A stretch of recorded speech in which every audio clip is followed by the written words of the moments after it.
조금 이런 추석으로 말미암아 이제 본격적으로 2학기가 시작이 되어지는 것 같습니다. 교회에서는 여러 가지 힘을 모으고 또 2학기 주신 하반기에 하나님의 사역들이 잘 은혜롭게 진행되도록 우리가 더욱더 기도에 힘쓸 때입니다. 추석이 지나니 이제 여기저기서 우편물들이 막 날라옵니다. 그 중에 제일 많은 우편물이 결혼식 합니다, 부조 내세요 하는 고지서들이 여기저기서 이렇게 막 오는 것 같습니다. 이 가을의 계절에 또 결실의 계절에 많은 젊은 청년들이 결혼하고 예식을 갔습니다. 9월의 신부 하면 무슨 단어가 떠오르십니까? 신부 하면 어떤 형상이 떠오르십니까? 결혼식에 신랑은 도토리처럼 이리저리 굴러다닌 것 같고 모든 스포트라이트는 우리 자매님들에게 다 가는 것 같은데 9월의 신부하면 어떤 단어가 딱 떠오르세요? 웨딩드레스. 평생에 한 번 안 입으면 내 마음에 속에 원한으로 맺혀서 그거 한번 입어보고 싶은 마음들이 있는 것 같습니다. 웨딩드레스를 왜 입게 되셨는지 혹시 알고 계시나요? 좋아 보이니까 또는 이뻐 보이니까 그렇게 해서 시작된 게 아니고요. 이 웨딩드레스의 이 기원이 조금은 특색 있게 되었습니다. 유럽의 로마 시대가 끝마치고 유럽에 이제 기독교가 들어가기 시작했습니다.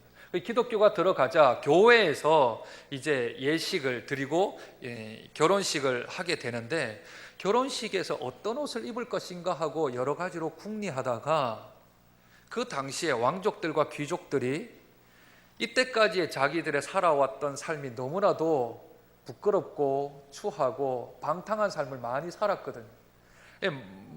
이렇게 신앙인이라고는 하지만 이전까지 살았던 삶들이 너무 좀 그렇다 보니까 그 당시부터 왕족들과 귀족들이 성경의 세마포라는 것이 하나님 나라 천국을 상징하는 옷인데 그래서 제사장들이 입었는 그 옷을 따라 그럼 흰색으로 좀 옷을 입으면 내가 이때까지의 추악하고 더러웠던 것을 다 덮어버리고 순수함으로 또는 순결함으로 새롭게 출발하겠다 해서 만든 것이 순백색의 웨딩드레스가 그 중세로부터 교회에서 예식을 진행하면서부터 시작되었다 합니다. 그러니까 웨딩드레스는 그것 자체가 순결이요 그것 자체가 순수가 아니라 이전에 있었던 더러움, 이전에 있었던 추악함을 결혼식이라는 그 날짜부터 내가 바꾸겠다라는 결단과 결심이 있고 이때까지 순수하게 살았고 순결하게 살았던 것이 아니라 앞으로 내가 순결하게 살고 순수하게 살겠다라는 그 출발점의 의미로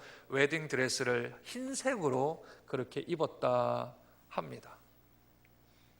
그렇다면 이 웨딩드레스는 아마 오늘 우리에게 주시는 귀한 에베소서의 말씀과 같이 연관이 되어지는 것 같습니다. 4장부터는 우리가 실천적인 삶을 살아가는 교회 공동체, 교회는 이러해야 된다, 교회는 우리가 생각하는 것이 아니라 하나님이 원하시는 교회들은 이런 교회다, 그렇게 말씀을 하는 가운데 하나님은 우리에게 의복에 관한 이야기들로 이전까지는 너희가 어떻게 살았든지 이전까지는 어떤 세상의 몸으로 살았든지 간에 지금부터는 순결한 삶, 순수한 삶, 백색같이 흰 세마포를 입는 것처럼 이전까지 입었던 옷들은 벗어버리고 새 옷을 입어라 말씀합니다. 성경에는 옷에 관하여 의인화하고 또 의미화하는 것들이 많이 있습니다. 출애굽기 19장 10절과 14절은 출애굽기 19장은 이제 시내산에서 십계명을 받기 일보 직전에 있는 장입니다. 그때 하나님께서 이렇게 말씀하십니다. 여호와께서 모세에게 이르시되 너는 백성에게로 가서 오늘과 내일 그들을 성결하게 하며 그들에게 옷을 빨게 하고 모세가 산에서 내려와 백성에게 이르러 백성을 성결하게 하니 그들이 자기 옷을 빨더라. 광야 40년 동안의 기간 동안 이스라엘 백성들은 옷을 한 벌 구입할 수도 없고 직조해서 만들 수도 없습니다. 그러니까 그들이 할 수 있는 유일한 새로운 옷을 입는 것, 그것은 광야이지만 물이 부족하지만 옷을 빨아 이전에 있었던 더러운 먼지들 또한 때들 다 씻어버리고 그 씻어진 새 옷을 입는 것으로 그들은 성결하게 하는 예식을 갖추었습니다. 뿐만 아니라 민수기 8장 7절에 보면 제사장이 위임식, 이제 내가 제사장으로 합법적으로 그렇게 예식을 갖는 그 식에도 이렇게 말씀하십니다. 너는 이같이 하여 그들을 정결하게 하되 곧 속죄의 물을 그들에게 뿌리고 그들에게 그들의 전신을 삭도로 밀게 하고 그 의복을 빨게 하여 몸을 정결하게 하라. 옷을 빠는 행위, 내가 이전에 입었던 옷이고 또 내일 또 입어야 될 옷이지만 오늘 그 옷, 내가 살아왔던 삶의 흔적이 얼룩이 남아있는 그 옷을 깨끗하게 세척을 하고 빨아.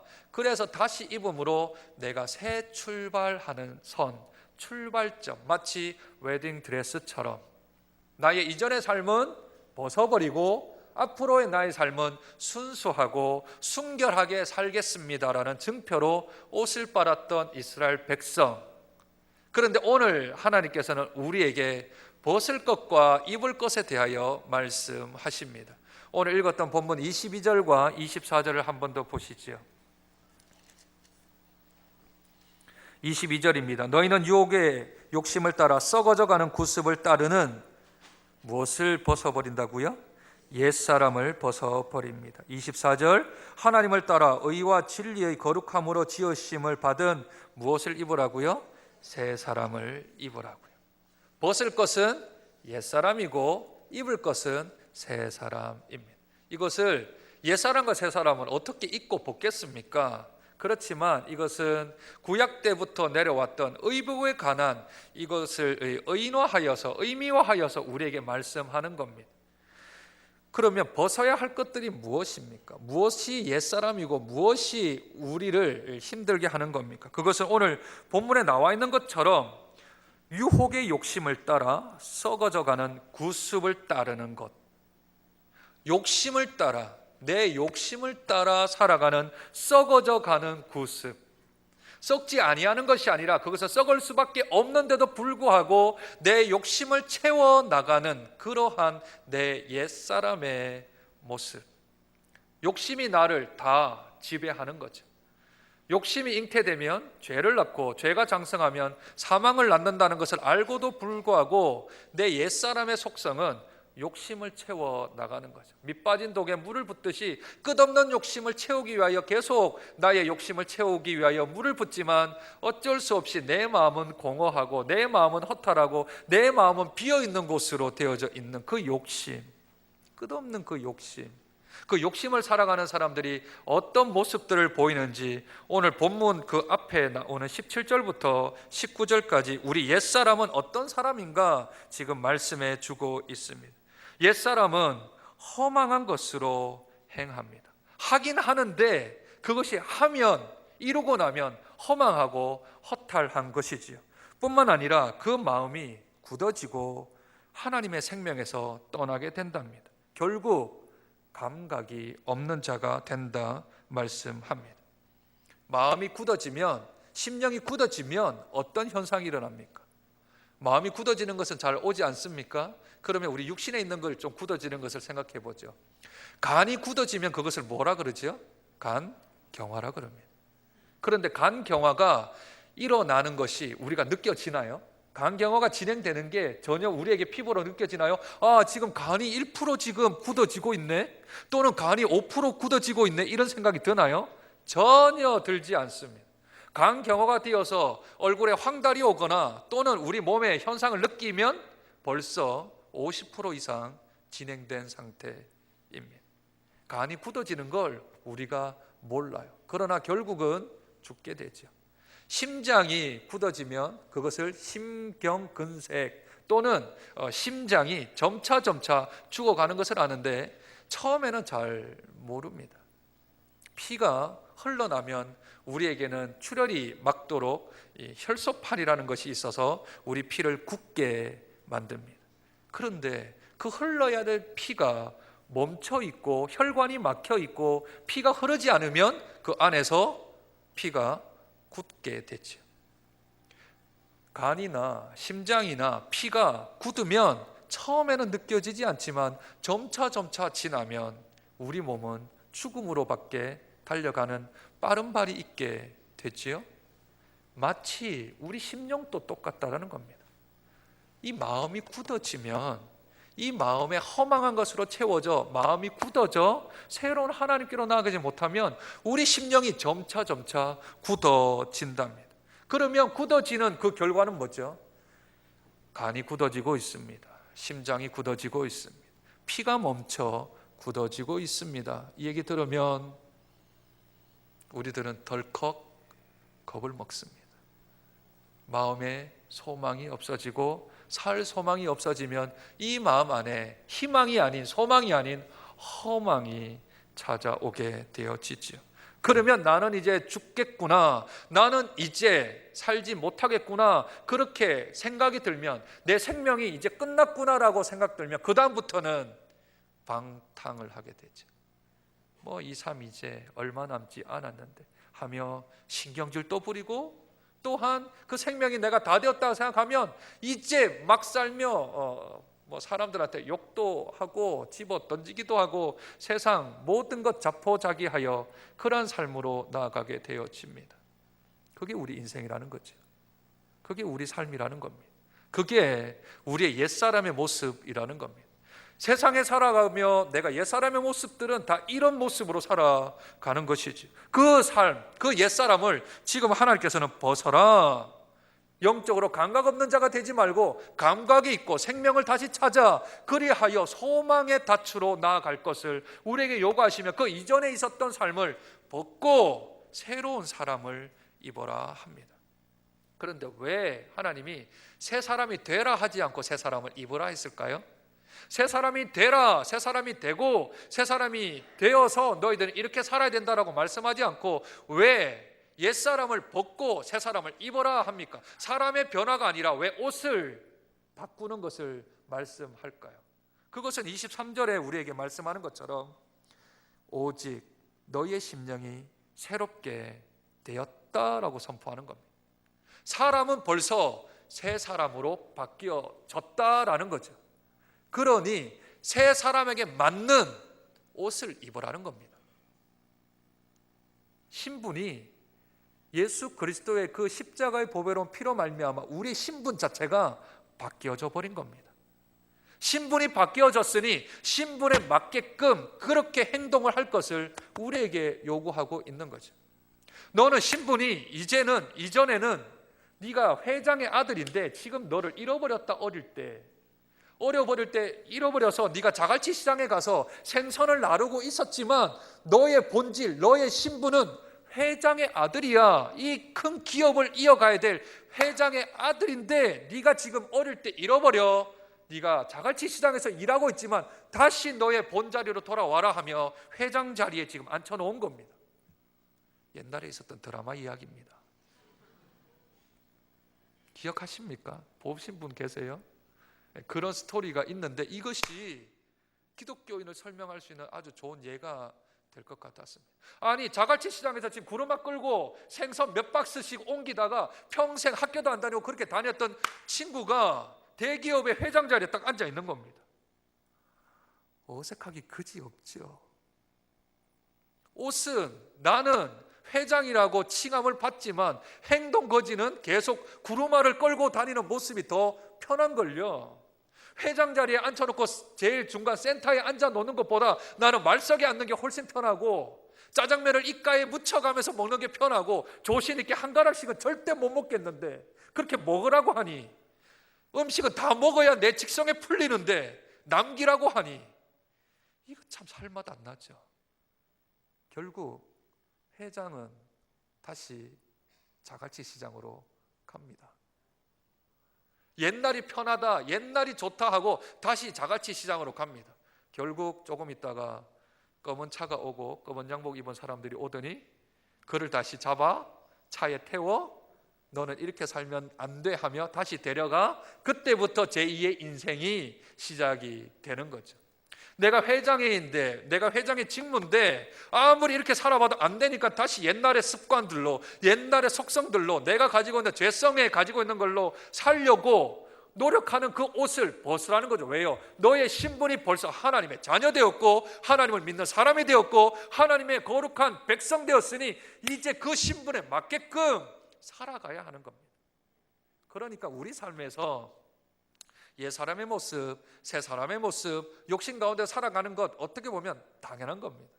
예수를 믿는다고 하지만 내 속에서 선보다 악으로 빨리 가는 게 쉽고 또 죄로 달려가는 빠른 발이 있는 게 훨씬 쉬운 게 우리들입니다. 그런데 이제는 그러한 신분에 좀 맞도록 그 옷을 좀 벗어라 말씀하고 계시는 거죠. 왜 그렇습니까? 한두 번도 아니고 매주마다, 매일 새벽마다, 수요일마다, 금요일마다 주의 말씀과 기도로 말미암아 우리들이 가르침을 받았지 않습니까? 하나님 말씀이 계속 선포되고 있습니다. 하나님 말씀이 계속해서 우리의 심령을 찔러 쪼개어 하나님의 뜻대로 우리가 어떤 사람인지를 다시 한 번 더 깨닫게 만들고 하나님의 역사하심이 있고 우리로 말미암아 하나님이 원하시는 사람으로 살 것을, 우리의 존재를, 우리의 신분을 계속해서 말씀하고 있습니다. 그 이야기를 이렇게 하십니다. 너희는 그리스도를 배웠다. 20절, 21절. 너희는 그리스도의 말씀을 들었다.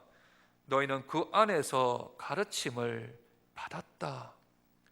들었고 배웠고 받았으니 그러므로 우리들이 이제는 하나님께로 좀 이제 신분답게끔 내가 이제 그만 검은 차 보내고 검은색 입은 사람들 그만 보낼 테니 이제는 내가 너를 잡아오기도 힘들다. 이제는 좀 배웠고 이제는 들었으니 좀 이제 제대로 좀 살자. 좀 제대로 좀 살아보자. 그렇게 말씀하고 있는 겁니다. 신부는 새 사람인데 내 육신은 아직도 죄에 머물러 있고 옛사람을 하는 게 훨씬 편해하는 사람들. 아프리카 카메룬 북동쪽에 가면 아프리카에 차드라는 아주 조그마한 나라가 있습니다.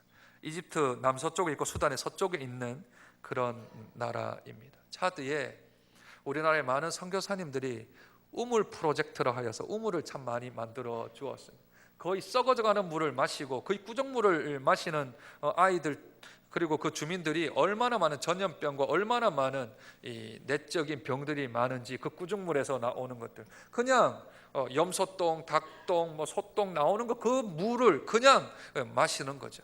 그래서 선교사님들이 많은 후원자들을 모집하여서 그 차드 지역에 우물들을 많이 세웠습니다. 제가 함께 사역했던 우리 목사님 한 분도 그 차드에 가서 10여 년을 사역하시면서 우물을 몇 군데를 뚫어주고 그들에게 복음을 전하시다가 건강상의 이유로 다시 복귀하신 선교사님, 목사님이 계십니다. 우물을 만들어주고 1년 후에 그 차드 자기가 섬겼던 나라에 다시 되돌아가서 얼마나 건강 상태가 양호해졌는가 싶어서 보았더니 앞불사 우물을 사용하기는 사용하는데 우물에 물을 길어서 거기에다가 한 주먹 흙을 넣어서 흙탕물을 만들어 마시는 겁니다. 왜 그랬을까요? 평생 꾸정물을 마시다가 우물에 좋은 물을 마시니 바로 설사를 하는 겁니다.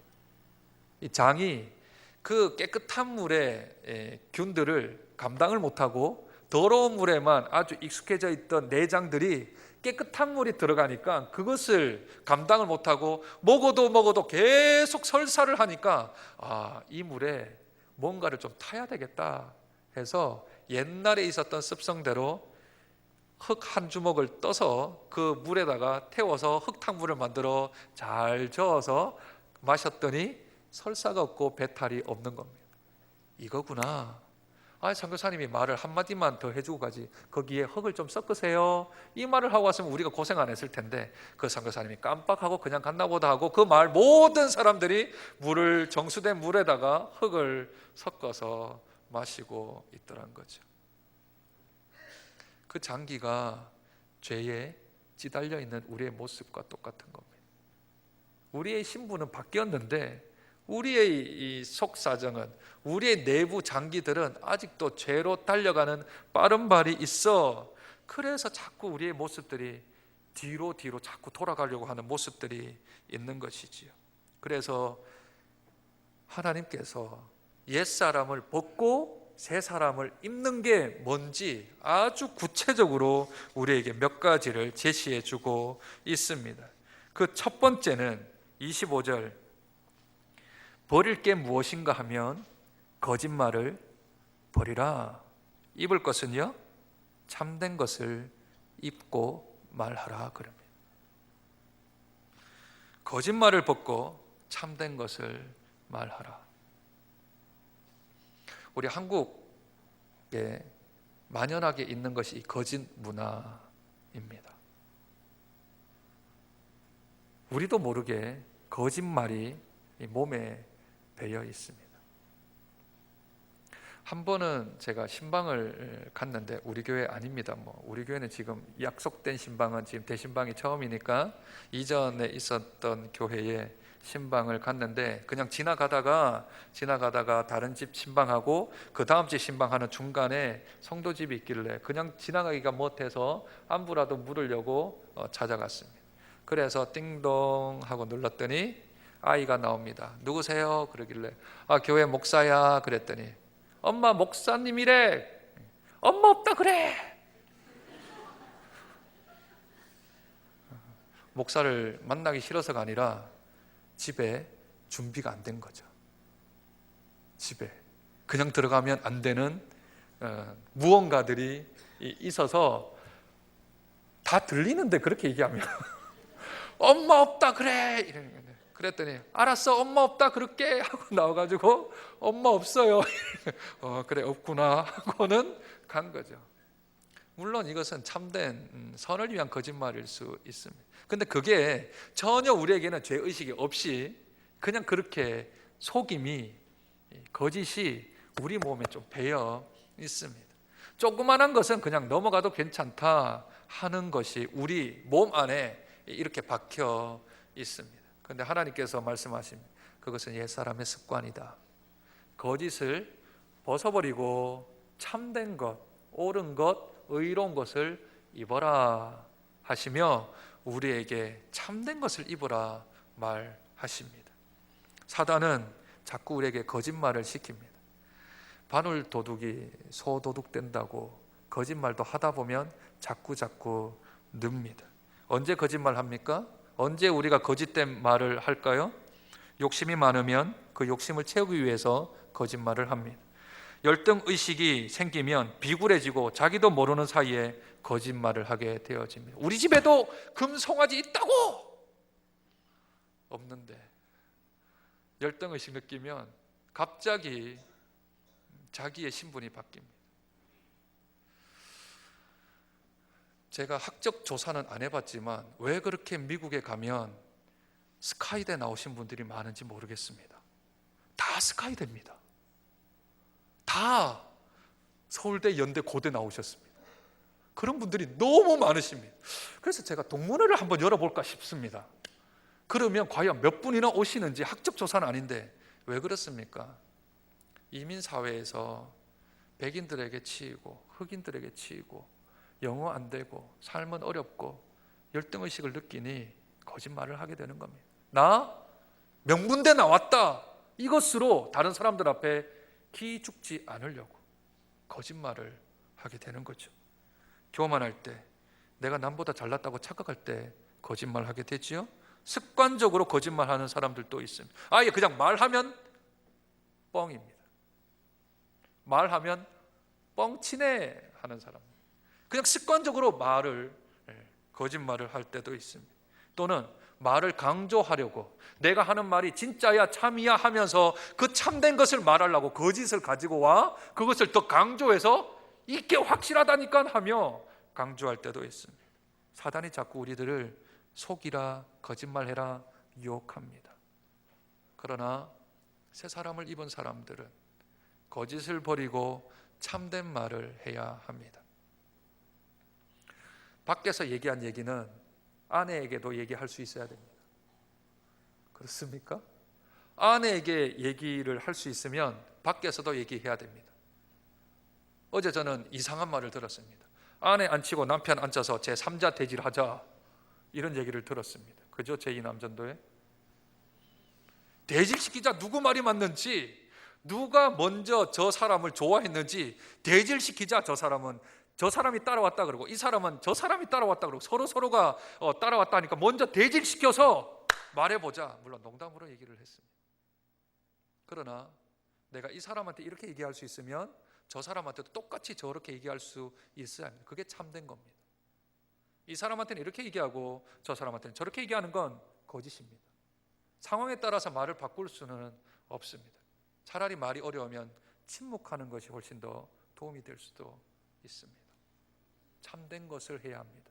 예수 믿는 사람들은 거짓말하면 안 됩니다.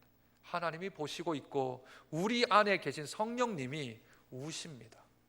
그러므로 참된 것을 말하는 참된 옷을 입는 우리의 삶이 있어야 합니다. 두 번째는 26절과 27절에 보면 분노에 제어되지 말고 분노를 제어하라. 마귀가 틈타지 못하도록. 분노라는 것은 우리가 제어할 수 있을 때 내어지는 겁니다. 분노를 제어하지 못하면 그것은 이 화병으로 드러나게 돼요. 자기가 제어를 못하는 겁니다. 자기의 감정 자체를 제어하지를 못하는 거죠. 내가 한번 화나면 누구도 막을 수 없는 건 옛사람의 습성입니다. 그러나 새사람의 습성은 분노를, 내 감정에 대한 그 분노를 제어할 수 있는 사람이어야 합니다. 이 정도 되면 되었다라고 생각할 때 분을 삭힐 수 있는 사람, 그것이 하나님의 새 사람의 옷을 입는 것입니다. 그래서 하나님께서 말씀하시길 해가 지도록 분을 품지 말라고 하는 것은 분을 품고 있다가 해가 질 때, 잘 때, 그때 분 풀자 이게 아니라 분을 제어할 수 있어야 된다는 거죠. 내가 이제는 되었다 싶으면 분을 누구를 수 있으면 그것이 참된 분노요, 의분이라는 겁니다. 예수님이 상을 뒤집어 엎고 나서 그 분을 삭히지 못해서 무화과나무를 저주하는 것 아니잖아요. 뒤집어 엎은 것은 예수님의 의도가 있기 때문이고 그것은 그때로만 있지 그것으로 끝나는 것입니다. 그래서 분이 의분이 되느냐 또는 악독한 분이 되느냐는 내가 제어를 할 수 있느냐 제어를 할 수 없느냐입니다. 내가 제어를 할 수 없는 것은 옛사람의 모습이므로 그것을 벗기 위하여 애쓰고 노력하고 내가 감정이 조절되지 않으면 참고 기다리고 하나님께 기도하여 그 분을 해결할 수 있도록 나아가야 합니다. 분을 내지 않는 것이 아니라 분을 내더라도 내가 분에 의하여 제어되는 것이 아니라 내가 그 분을 제어할 수 있는 사람, 그것이 옛사람을 벗고 새사람을 입는 것입니다. 세 번째는 28절에 도둑질 하지 말고 자기 손으로 수고하여 도리어 선한 일을 하라 하십니다. 나는 도둑질 안 했는데요, 생각에 도둑질은 없습니까? 남의 것을 탐내는 나의 탐심은 도둑질이 아니라고 생각하십니까? 그것도 예수님은 그것도 훔치는 거라 말씀하십니다. 그것도 도둑질이지요.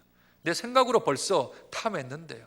예수님이 말씀하시길 내 이웃을 정욕을 가지고 바라보면 벌써 너 마음 안에 간음했다. 간음죄 성립. 이웃의 것을 탐했냐? 그 순간 벌써 너는 거기를 도적질했다. 하나님은 선언하십니다. 행동이 아니라 마음이죠. 우리 심령이 지금 새 사람을 입어라 하지 않습니까? 심령이 새 사람으로 입는 것, 우리의 마음 자세가 더 중요하다라는 것입니다. 그러므로 도둑질을 하는 것은 하지 말고 그건 벗고 뭘 입으라고요? 선한 일을 입으라는 겁니다. 자기 손으로 수고해서 불의한 일을 득하여 그것을 가지고 선한 일을 하는 게 아니라, 추석 때 불의한 방법으로 이득을 좀 얻으신 분들이 계십니까? 전문 용어라서 못 알아들으시는군요. 동양화와 서양화를 통하여 불의한 일을 득하신 분들이 계십니까? 그런데 혹 그 중에서 11조를 떼셔서 주에게 구별된 예물을 드렸다든지, 또는 들어온 액수가 너무 커서 범사에 감사하여 감사의 물을 드렸다든지, 이것은 식구들 간에 화목을 위하는 기림으로 그 자리에서 밥을 사주든 선물을 사주든 끝내야 되지, 그게 헌금으로 바뀌면 안 됩니다. 그러면 취득죄가 성립됩니다. 그리고 그 다음 명절에 복수죄가 일어나게 되어집니다. 그러므로 우리는 자기 손으로 땀을 흘려 뿌린 대로 거두어진 그런 귀한 돈으로, 귀한 물질로 선한 일을 하라는 겁니다. 다른 것을 빼앗아 선한 일을 하지 말고 자기 손으로 벌어들인 값진 돈으로 다른 어려운 사람, 힘든 사람, 아파하는 사람, 목말라 하는 사람, 그런 사람들을 위하여 선한 일을 하는 것이, 그것이 선한 새 사람을 입는 행위라 말씀하십니다. 또한 네 번째는 29절에 더러운 말을 하지 말고 덕을 세우는 선한 말을 하라 말씀하십니다. 더러운 말, 욕하지 말라는 거죠. 내 입에서 하나님이 거룩하게 지어주신 우리 몸에서 더러운 것들을 토하지 말고 덕을 세우는 선한 말을 할 것을 말씀합니다. 잠언 12장 18절에 칼로 찌른같이 함부로 말하는 자가 있거니와 지혜로운 자의 혀는 양약과 같도다. 야고보서 3장 2절 우리가 다 실수가 많으니 만약 말에 실수가 없는 자면 곧 온전한 사람이라. 야고보서 1장 19절 내 사랑하는 형제들아 너희가 알지니 사람마다 듣기는 속히 하고 말하기는 더디하며 성내기도 더디하라. 우리의 입을 자갈을 물려 우리의 하는 말 가운데 더럽고 속되고 비방하고 더러운 말은 일체 입 안에 가지도 마라. 왜요? 내 안에 하나님이 계시니까, 내 안에 성령이 계시니까. 어찌 성령이 거룩한 영이신데 거룩한 영과 더러운 말이 함께 공존할 수 있겠습니까? 도리어 덕을 끼치고 내 안에 있는 성령의 근심이 아닌 아름다운 말, 착한 말, 더 이 귀한 말들로 하라고 말씀합니다. 마지막 다섯 번째는 이제 옷을 입되 우리의 마음 안에 친절과 긍휼과 용서의 옷을 입으라 말씀하십니다. 친절과 긍휼과 용서의 옷을 입으라. 벗어버릴 것은요, 모든 악독, 노함, 분냄, 떠듬, 비방, 악의의 옷을 벗어버리라 말씀합니다. 이 말씀들을 보니까 옛날에 제 어릴 때 과자 한 통 안에 종합 선물 세트가 생각이 났습니다. 무슨 기업의 종합 선물 세트, 그것만큼 더 큰 선물은 없었습니다. 누구도 그 종합 선물 세트를 사가지고 오면 저는 그분이 저의 구세주로 여겼습니다. 이분만이 최고의 나의 마음을 흡족하게 해주는구나 생각을 했습니다. 그런데 오늘 죄의 종합 선물 세트가 여기 들어 있습니다. 한 통 가득 들어 있습니다. 악독, 노함, 분냄, 떠듬, 비방, 악의, 이 종합 선물 세트를 여러분들 받지 마시길 바랍니다. 모든 악독이 뭡니까? 쓴마음, 쓴말, 화해를 거절하는 앙심을 품는 마음이죠. 노함은 무엇입니까? 아까의 말한 의분이 아니라 뜨거운 분노입니다. 끓고 끓어 그것을 감당하지 못하는 뜨거운 분노. 분냄, 이거는 차가운 분냄입니다. 냉절함이죠. 끊어버리는 냉절함입니다. 떠드는 것, 싸우면서 혈기 부리고 소리를 버럭버럭 지르는 것, 저 같은데. 비방, 남에 대하여 나쁜 말들을 전하는 것, 모든 악의 음모죠. 이러한 종합 선물 세트가 우리 몸 안에 없도록 벗어버리고 친절과 긍휼과 용서의 옷을 입으라 말씀하십니다. 우리가 입는 옷들이 다 순결한 옷들입니다. 이때까지 말한 옷들이 다 벗어버릴 것은 옛사람의 옷은 부정한 옷들이고 우리가 입어야 될 옷들은 순결한 옷입니다. 영광스러운 교회, 그 영광스러운 교회가 무엇인가? 성경은 우리에게 마치 단장한 신부 같다 그럽니다. 우리 이 교회가 영광스러운 교회라고 하는 것은 마치 신부가 결혼식을 앞둔 단장한 신부, 웨딩드레스를 입고 이제 내가 새로운 새 출발을 하겠다라는 그 신부의 자리와 똑같다 말씀하십니다. 우리는 신랑 대신 예수 그리스도를 모시는 신부된 우리들입니다. 그러면 우리들이 정결한 모습, 순수한 모습, 순결한 모습으로 갖추어야 되지 않겠습니까? 이제 이때까지 입었던 옷들 다 벗어버리고 하나님이 입으라고 하시는 참된 것을 입고 용서의 옷을 입고 주님이 우리에게 입으라 하신 옷들을 잘 입어 단장한 신부같이 흠과 티가 없는, 이 사람은 순결한 신부요, 이 사람은 순수한 신부요, 이 사람은 참으로 나의 합당한 옷을 입고 있는 거룩한 참된 신부라 칭함을 받는 저와 여러분 되시기를 주님의 이름으로 축복드립니다. 하나님 아버지, 은혜와 사랑을 감사합니다. 오늘 이 시간 하나님께서 우리에게 영적인 웨딩드레스를 입은 거룩한 신부가 되라 말씀하시니 그 명령 부여잡고 우리 신분에 맞도록 살겠습니다.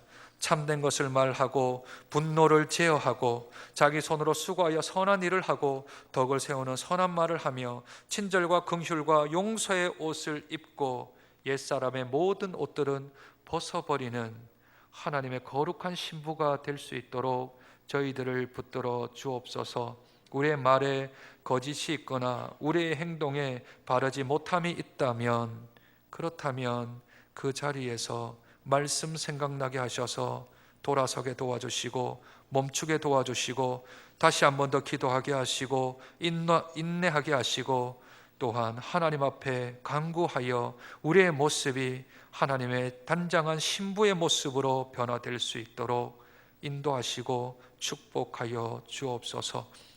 순결한 공동체, 순결한 신부, 그 이름이 장정교회, 또한 우리 한 사람 한 사람, 우리 가정들이 될 수 있도록 축복하여 주옵소서. 존귀하신 예수님 이름으로 기도드립니다. 아멘.